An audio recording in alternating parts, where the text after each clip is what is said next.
Jordi Amat di laga ini naturalnya ia sebagai back di belakang, namun saat sesi build up ia sering masuk ke tengah untuk bantu Klok dan Irianto. Ini dinamakan permainan superioritas atau numerikal, agar lini tengah Indonesia tidak kalah orang sehingga lebih mudah untuk progresikan bola ke depan. Seperti ini, 3 pemain di tengah pemain Indonesia melawan 2 pemain di tengah lawan. Lalu lawan yang hanya bermain 1 pemain di depan, di belakang pun secara superioritas Indonesia tetap unggul jumlah 2 versus 1.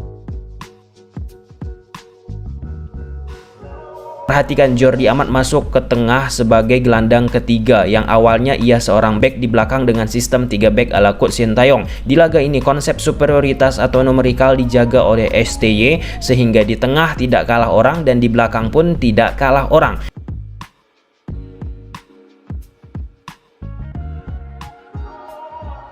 Tiga pemain Indonesia jadinya di tengah. Efeknya progresi bola yang coba dialirkan oleh pemain-pemain Indonesia ke depan akan lebih mudah. Apalagi Jordi Amat memiliki profiling kuat dari sisi untuk memainkan bola.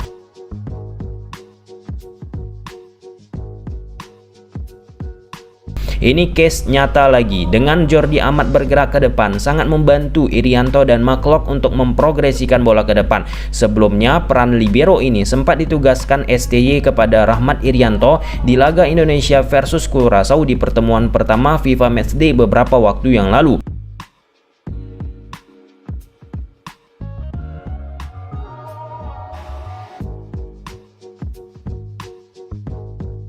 Indonesia membangun serangan. Seperti yang sudah kita bahas di awal, Indonesia di area tengah kalah jumlah 2 pemain Indonesia Klok Kambuaya melawan 3 pemain tengah Curaçao. Oleh karena itu Indonesia cukup sulit untuk alirkan bola melalui area tengah dan digulirkan terlebih dahulu akhirnya ke sektor sayap.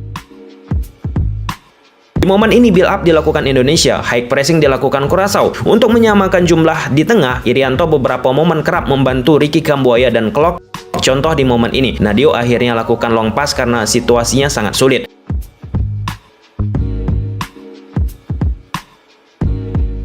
Di momen ini, Irianto masuk ke tengah untuk menambah opsi passing pemain Indonesia. Di saat bersamaan, Ricky Kambuaya letak bola tersebut ke belakang garis defense Curaçao.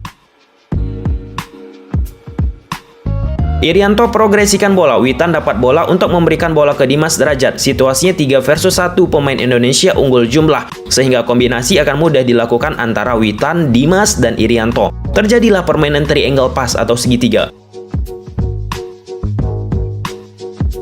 Dan data ini mempertegas peran Irianto yang sangat penting dalam memprogresikan bola bagi timnas Indonesia.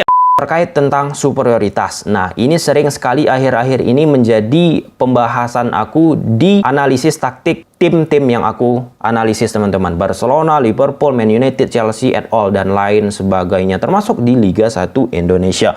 Oke, dasarnya dulu. Superioritas itu ada 3. Yang pertama, superioritas kuantitatif. Oke, di suatu daerah tertentu di area lapangan, teman-teman, tim yang sedang menguasai bola, pemainnya banyak, unggul jumlah daripada tim yang tanpa menguasai bola ataupun defense. Misalnya 2 lawan 1, 3 lawan 2, 4 lawan 2. Yang kedua, superioritas kualitatif. Di suatu area tertentu, tim yang sedang melakukan attacking timbul situasi 1 lawan 1, tim yang melakukan attacking yang mendapatkan bola 1 lawan 1 tersebut harus mampu melewati defense daripada lawan tersebut. Biasanya profiling 1 lawan 1 ataupun memanfaatkan superioritas kualitatif ini, profilingnya pemain-pemain tersebut memiliki skill individual di atas rata-rata. Itu salah satu case yang dilakukan Adama bersama Barcelona. Superioritas kualitatif dimainkan Xavi Hernandez itu. Dan yang ketiga, superioritas posisional. Nah, ini seberapa pintar tim yang sedang menguasai bola membuat pemain-pemain yang sedang menguasai bola tersebut mendapatkan ruang. Ini memang kombinasi plus ya,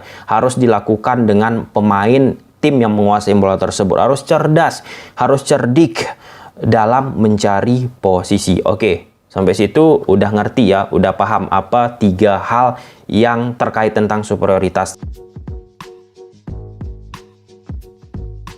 Selain cerdik dari sisi setup permainan, dari sisi defense menghadapi bola-bola udara yang coba dilakukan lawan bisa dengan mudah diantisipasi oleh Jordi Amat.